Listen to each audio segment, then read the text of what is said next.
Hi class, this is Neil, and this is lesson 10 of unit 9 on sine and cosine waves.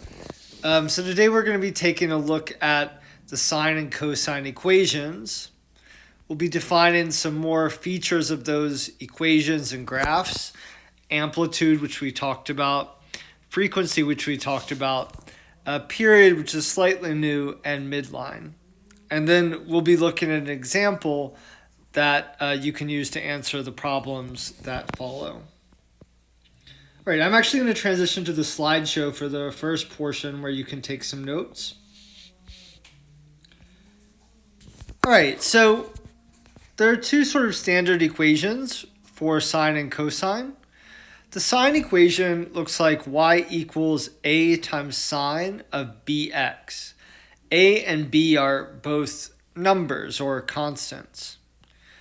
Right, so like we looked at on Wednesday's lesson, when a is negative, the graph is going to flip. And as we also looked at on Wednesday, the sketch of a sine wave starts in the middle, goes up to a maximum, down to a minimum, and then goes back to the middle. And it crosses that midpoint or that midline about halfway through the wave.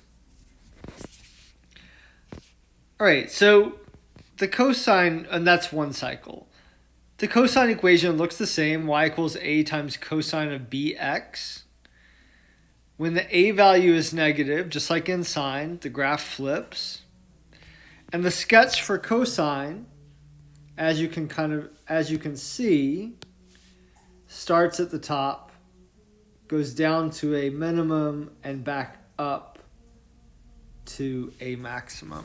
And that's one cycle of a cosine wave. All right, so amplitude, that describes the height of the wave.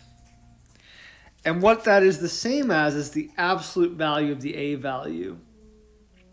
So if a is -3, the amplitude is 3. Similarly, if a is 3, the amplitude is 3. Okay, frequency we talked about last time. That's the number of cycles that appear in 2 pi. 2 pi, remember, is 360 degrees. And that is given always by my b value. So if b is 1, that means 1 cycle is completed in 2 pi. If b is 2, that means 2 cycles are completed in 2 pi. If b is 1/2, well, that means half a cycle is completed in 2 pi. Right, so period. Period describes how long it takes to complete 1 cycle. And the way we find that is we take 2 pi and we divide it by the frequency. So if the frequency is 1, 2 pi divided by 1 would give me a period of 2 pi.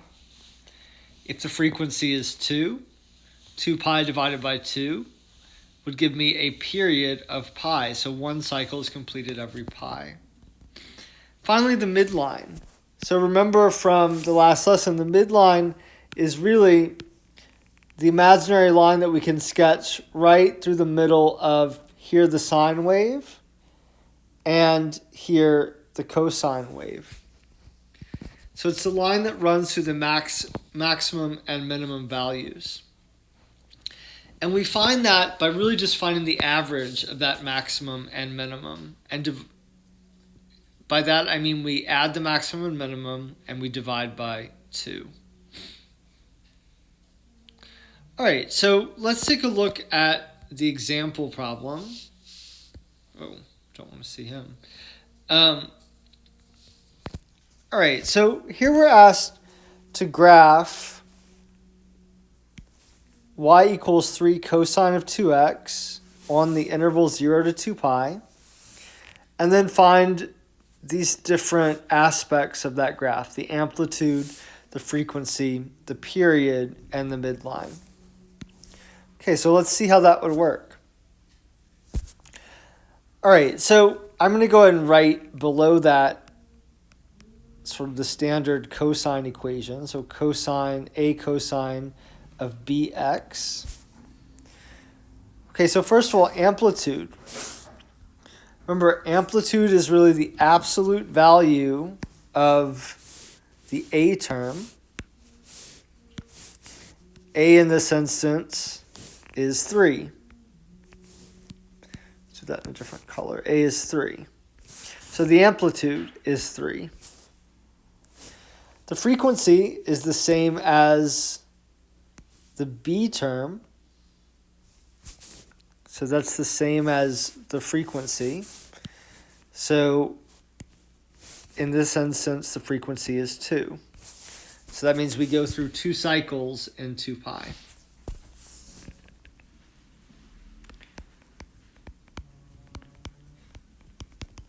I'm just making a note of this here. You don't actually need to write that on your practice problems. Okay, so the period, remember, is given by, the period here is given by 2 pi divided by the frequency. So that's 2 pi divided by 2. That means the period is pi. All right, the midline is given by the average of the minimum and the maximum. And it might be easier to see that once we have our graph sketched. All right, so because the amplitude is 3, I know that the maximum value here will be 3. The minimum value is going to be -3. Now I know that because the frequency is 2, I'm going to go through 2 cycles in 2 pi. So I'm going to about halfway through that 2 pi distance, which is a distance of pi, I'm just going to sketch out where the cosine wave is going to repeat itself. Okay, I like to sketch the maximum and minimum guidelines for myself. And with cosine, I know that I start at the maximum and I end at the maximum. And halfway through, I'm at the minimum. So when I sketch this graph, that's 1 cycle in 1 pi. Now the second cycle will look something like this. So that's the graph. Now we can definitely use that formula to find the midline, and I'll do that for you, but we can also just eyeball it. So the midline here is the same as the x-axis. And that's really where y equals 0. We could also find that, like it's showed in that formula, where we take the maximum value is 3. We add the minimum value, which is -3, and then we divide that by 2. So if I did that, 3 plus -3 is 0, divided by 2. That also gives me 0. All right, so that's the example problem, and there are 6 practice problems, and I'd like you to really just choose 4 of them to do. All right, thanks for watching.